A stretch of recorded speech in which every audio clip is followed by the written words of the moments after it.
Yeah! The Flathead's only local sports talk show. The Nach on Sports. 6 to 8 weeknights. Only on 96.5 and 600 KGEZ. Here's your host, Anthony Nachreiner.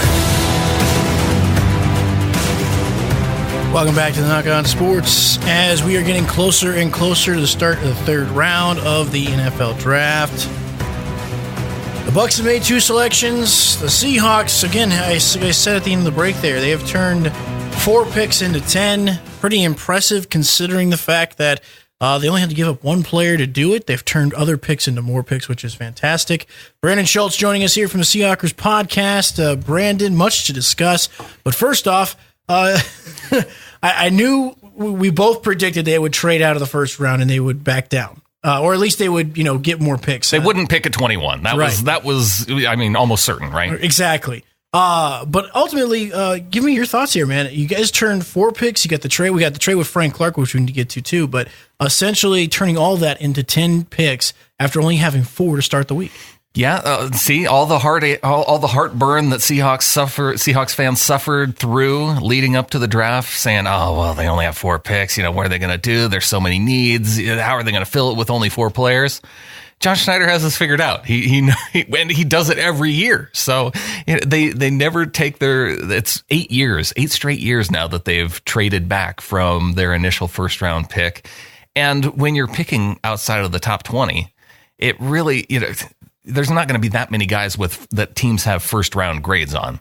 So with that said, and with so many players in the second and third rounds that, I really liked for the Seahawks, they're trading back into the strength of the draft, in my opinion. So for them to to take the 21 pick, go back and have the back-to-back picks at the end of the first round, trade with the Giants and ended up picking, they get a couple picks in the 4th round. They now have 4 4th-round picks, and then they move back on day 2 now, moving out of that 5th overall pick in the 2nd round, I think it was, trade back with Carolina. They pick up another day 2 pick. And I just couldn't see him passing up on that deal. And I've been happy with the first 2 dudes that they've taken too. Well, let's talk about those guys. LJ Collier, they did take somebody in the first round. I still believe the only reason that they did was because they couldn't find somebody to get to trade that pick for. I think they were done moving back because they had seen so many defensive linemen come off the board. And LJ Collier is that type of, they're looking for physical guys. And I know in the past they've looked for players that have, had really good traits as far as the combine goes, whether it's, speed, a big vertical, strength.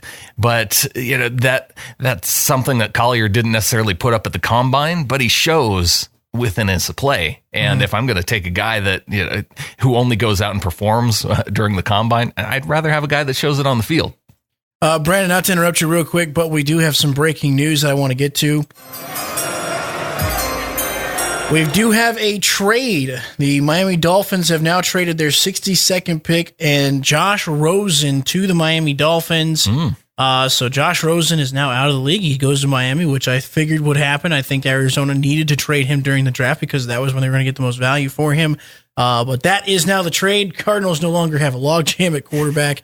I know we'll talk a little bit about that too, but some big news right there. Breaking news. Josh Rosen is now going to be a Miami Dolphin, and perhaps the Dolphins, without even having to draft a quarterback, may have their future quarterback for the foreseeable future. We'll have to see. But I was told that the Dolphins were tanking this year. This seems like a strange move for a team if they're going to tank. They have Fitzmagic, and now they have a guy who was projected to be better than any of the other quarterbacks that were in the draft this year.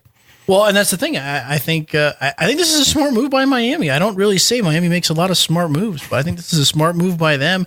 I don't exactly imagine that you have to, spend a ton of draft capital because let's face it. I mean, you're not going to give a 1st round pick for Josh Rosen if Arizona low cost makes a ton of sense for the Dolphins. Exactly. So this works out really well for them and for Arizona.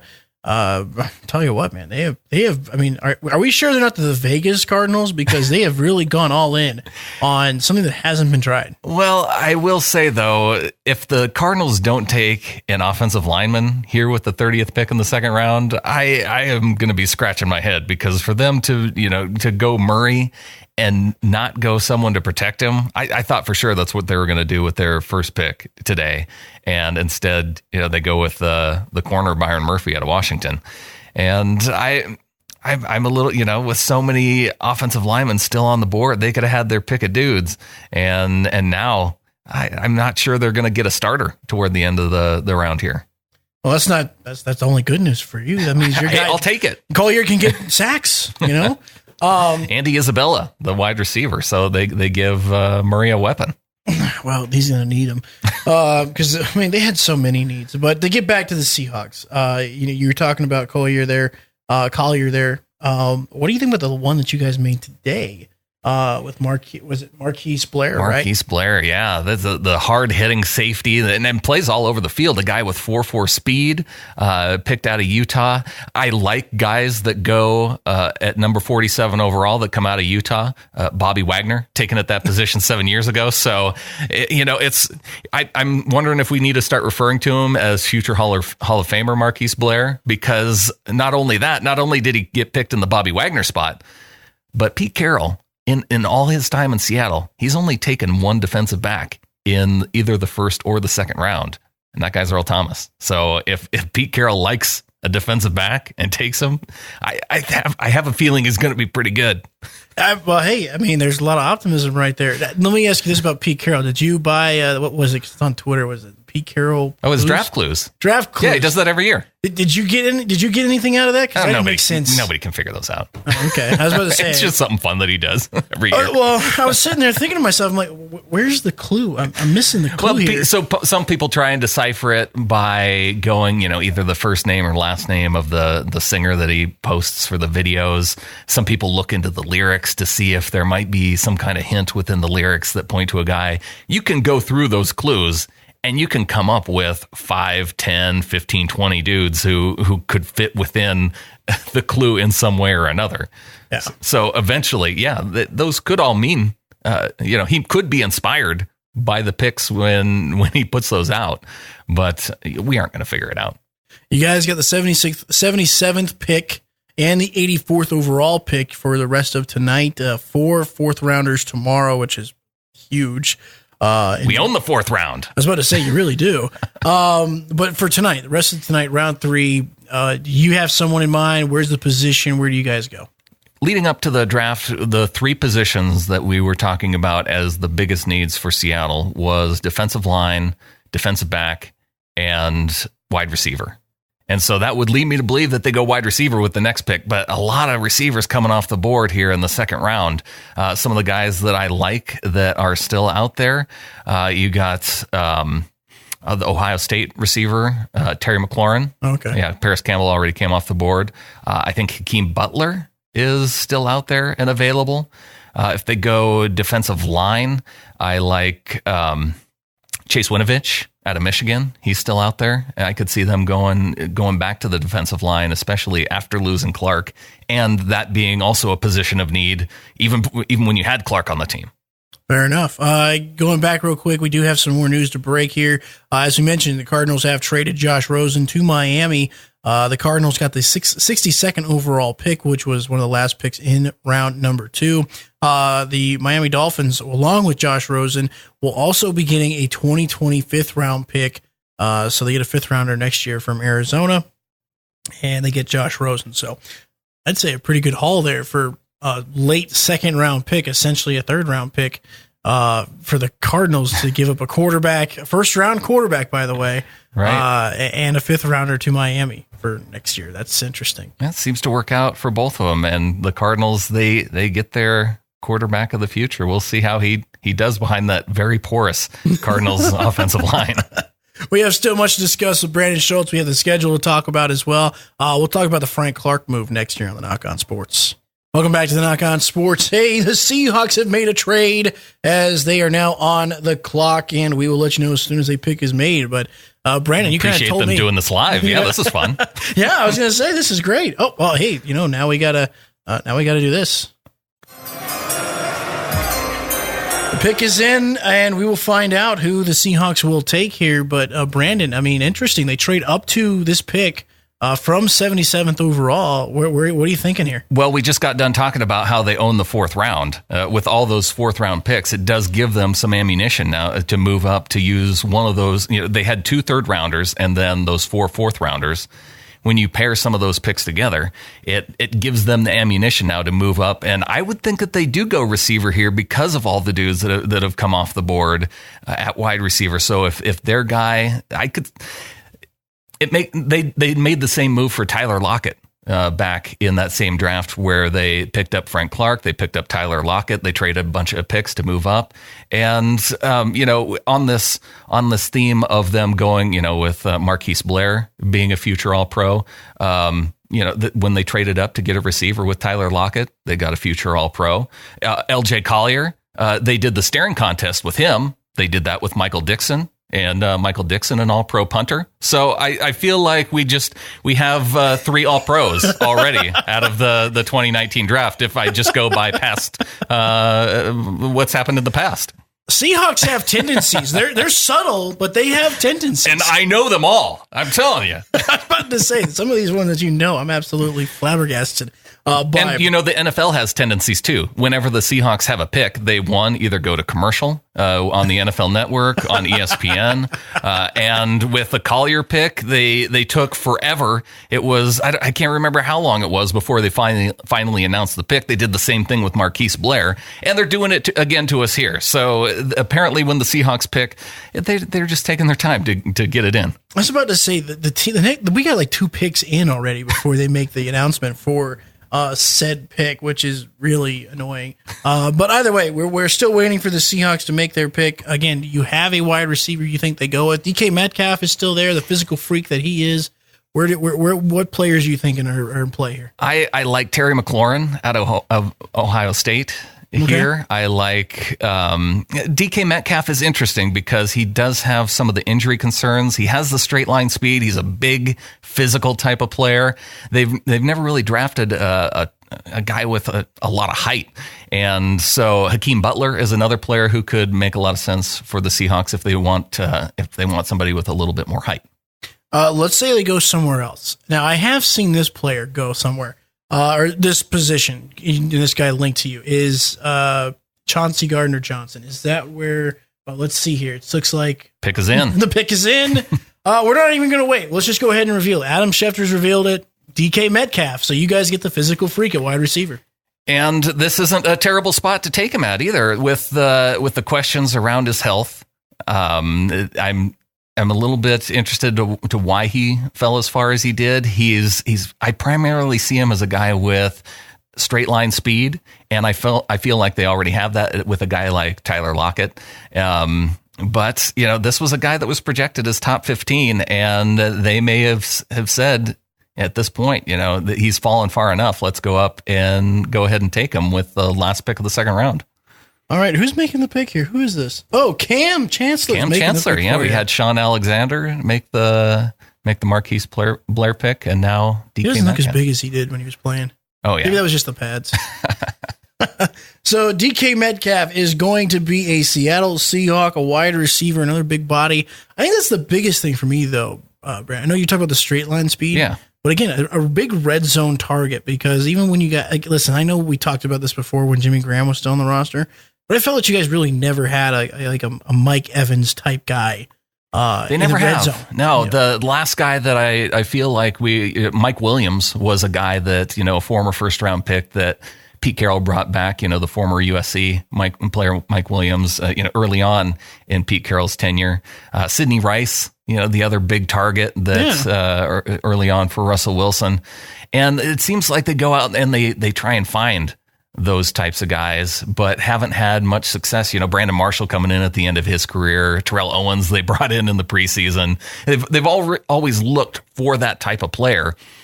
And I think there is significant amount of risk with the neck issues with Metcalf that probably scared a lot of teams away.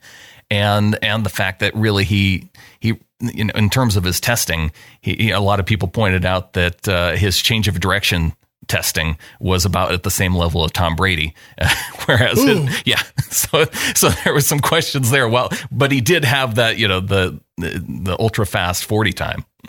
We'll see. DK Metcalf now a Seattle Seahawk. We'll see how it all plays going forward for the Seahawks. Again, I haven't seen what you guys had to give up in terms of the number of picks, or if you had to give up which picks you had to give up for that deal. But either way, 77 and 118. That's a fourth round. So just the early third and the fourth rounder. So and you still got a third rounder, and you still got 3 fourth rounders. That's not too bad. Yeah, they're doing all right. Yeah, that's a good trade. That's not bad. Yeah. So hey, did I call it or what? Defensive back, defensive lineman, wide receiver. Here we go. I was about to say, though, do you have a source inside the Seahawks war room right now? It's almost like I watch this team and follow it and know stuff. Yeah, but this is a little bit different than you being that close. I feel like you have a bug. Did you wiretap the Seahawks draft war room? I will neither confirm nor deny that. Brandan Schultz joining me here from the Seahawkers podcast. Brandan, let's do the Seahawks schedule. We'll talk about that next. Does Brandan think they're going to go to the playoffs? I did this last week when the schedule came out. I think they go 11-5. We'll see if Brandan agrees with me next. Now, back to the Nach on Sports and Anthony Nachreiner. Welcome back to the Nach on Sports. Brandan Schultz continuing to join me here as we break down the Seahawks draft, as well as making their pick as they took DK Metcalf. Josh Rosen was traded as well to the Miami Dolphins. Arizona Cardinals no longer have a quarterback problem. Brandan, the schedule came out last week, and we were talking about that as well after the Russell Wilson contract signing. And I don't know, is that an erotic video from him afterwards? Hey, I don't know. Seattle. Yeah, exactly. Yeah. He's opening up his smooth jazz album. But either way, the schedule came out. First off, let me get your thoughts. You have four primetime games in a row. Yeah, 4 in a row. How about that? Yeah, you guys are getting some attention, getting some love. They put us on the road for 3 out of the 5 primetime games, but that's all right. The Seahawks have historically done very well in prime time. I know a lot of fans, they look at those 10 a.m. starts, especially if they were fans during the Holmgren era, because the Seahawks, they had a rough time with those 1 p.m. Eastern time starts, which are 10 a.m. in Seattle. But with Pete Carroll, they've actually done really well in that position. So that's no longer a concern for Seahawks fans. It seems like the primetime games are usually wins. The only critique I really have of your 11-5 prediction there, Anthony, is that you've missed 5 games, clearly. Well, all 5 of those L's should be W's. Because as I'm predicting 3 all-pro players out of the draft, I may as well go 16-0 down the schedule. Brandan, I just want you to know, as much as I'd love to write that you guys would go 16-0, I have to be within the realm of reality. Right. And listen, I like you guys. I got you going to the playoffs. Arizona does usually give us trouble toward the end of the season, so 15-1. Okay. Fair enough. Let's break it down here. So you guys open up, which I'm happy about. You guys don't open up with a division opponent. Yeah. You take on Cincinnati. I said I think this is, if I was looking for an upset game, one where you guys, just not a good, strong performance from you, a team that doesn't have a lot of expectation, and they beat you. This would be the game to open up with, because I think Cincy, there's not a lot of expectation out of Cincy. And right, new head coach. Yeah, week 1, you guys struggle a little bit. They were doing really well until the injury bug hit them last year, the Bengals.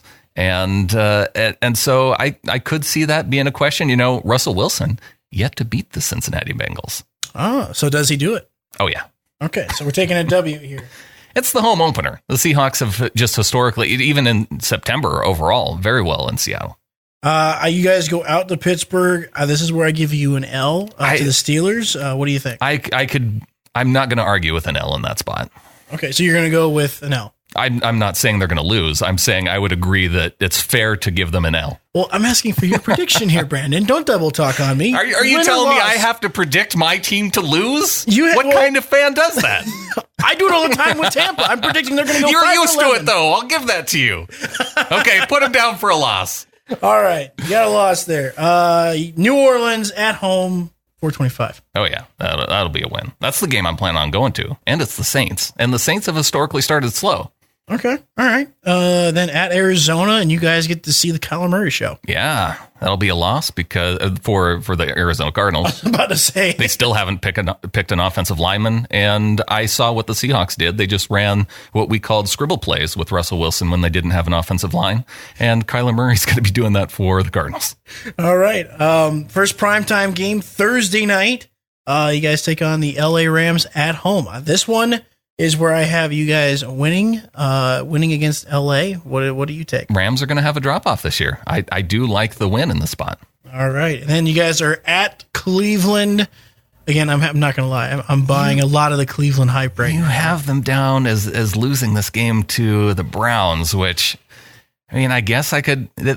Actually, the Seahawks historically have struggled when they've gone to Cleveland, but I think the last time they did that, it was when Charlie Whitehurst was the quarterback. So, sure, let's give them a loss here. All Cleveland right. Hype all the way. Then you got Baltimore, Lamar Jackson in that running game, even with Hollywood Brown. I don't think he's going to have a stellar season. Baltimore's going to take a step back this year. I agree. Yeah. So, W here, I imagine. I like Seahawks with the win here. Okay, so through the first 7 weeks of the season, we've got a 5-2 record. Okay, so essentially, right. So far, both of you and I agree. We're not going to agree on this next one. I don't think so. At Atlanta, I have you guys down for a loss. What do you say? No. Why would they lose to Atlanta? I think Atlanta's going to take a step up this year. Really? I think they're going to be better. I would even go as far as to say I think they're a contender of the South to win the division this year, because I think New Orleans is going to take a step back, and I think Carolina is going to be middle of the pack. Is Matt Ryan still the quarterback of the Falcons? Yes. Okay, then the Falcons lose. Okay. It's just that simple. All right. And then they take on Tampa Bay in Seattle. I got to try and figure out a way to get to this game. Yeah. I don't know how I'm going to get there, though. Tampa Bay. See, here's the problem. If I go to Seattle, it'd be cool to see my team, but this will depend on how Tampa Bay plays. If they play the way I think they're going to, then I'm not going to this game. If you go to the game, then the Bucs will lose.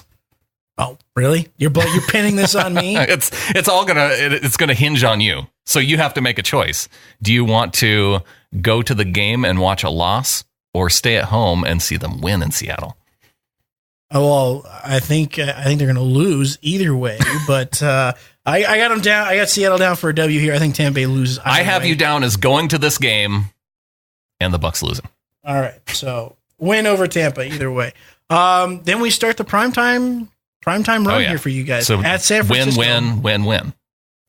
Because they're prime time. Right? Yeah. Okay. Well, don't get ahead of me. Just easy to rattle them off for the win for the prime time games. So win at San Francisco. So right now, what we have is we started out 5-2. Now we're at 7-3 on the season as we enter the Week 11 bye week, and that is where we will take a break as well. We'll continue the prediction of the NFL schedule for the Seattle Seahawks with Brandon Schultz of the Seahawkers podcast after this.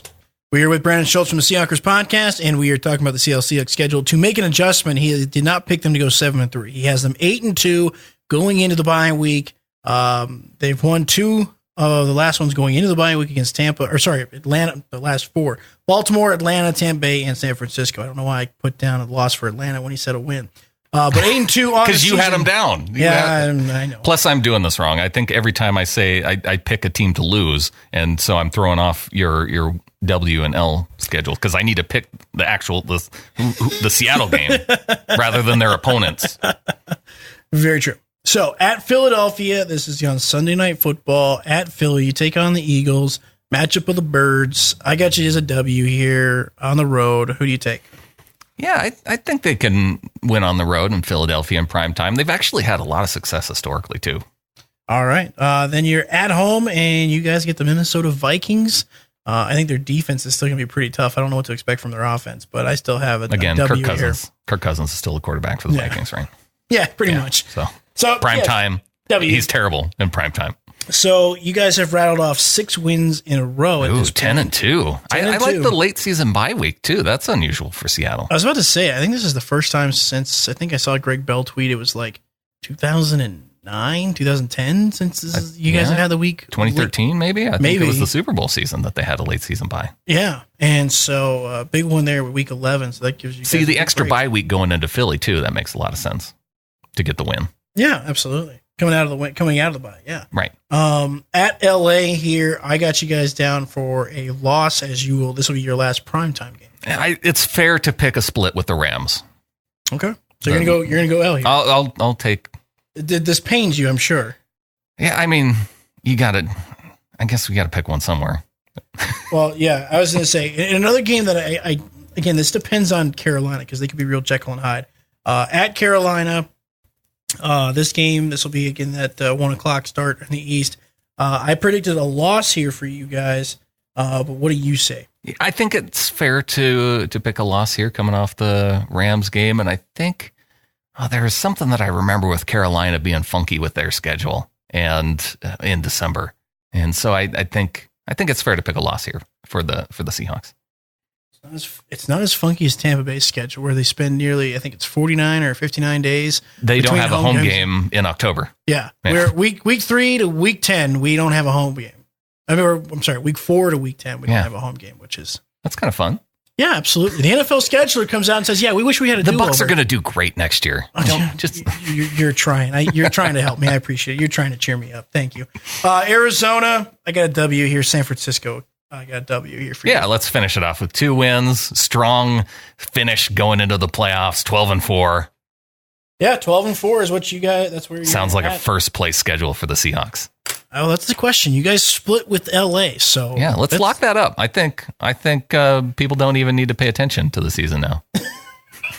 Automatic playoff berth, automatic home game. 3 All-Pros drafted in the first 2 rounds for the Seahawks. Bye week 2 in the first round, or through the first round. Yeah, you get to the second round of the playoffs. Oh yeah. All right. I like it. Oh wow. Okay, Tampa Bay traded out of their pick. I'm just looking over now. But again, 12-4 is what Brandon predicts. I've got 11-5. Either way, it sounds like to me, Brandon, we've got the Seattle Seahawks making another playoff run. Yeah, Russell Wilson still the quarterback. Russell Wilson, as long as he's healthy. Does he win MVP? Ooh, I don't know. He's too short to win MVP. Really? You're going with the short? What's that got to do with anything? That's my question, too. It always seems to come up. Fair enough. Brandon Schultz joining us from the Seahawkers podcast. Brandon, if they want to follow the podcast, how can they do that? Yeah, check us out, Seahawkerspodcast.com. Also going to be on Field Goals. Rob Staten and I are going to be breaking down the draft picks on there. So we did round 1 with LJ Collier. Go to fieldgoals.com, check that out, and check it out on the podcast app as well. Brandon, always a pleasure to have you on the program, my friend. Looking to appreciate it and looking forward to chatting with you again soon, as I'm sure we'll recap the NFL draft and what the Seahawks do from tonight, the rest of the way, as well as tomorrow as well. And so looking forward to chatting with you again, my friend. Yeah, let's do it.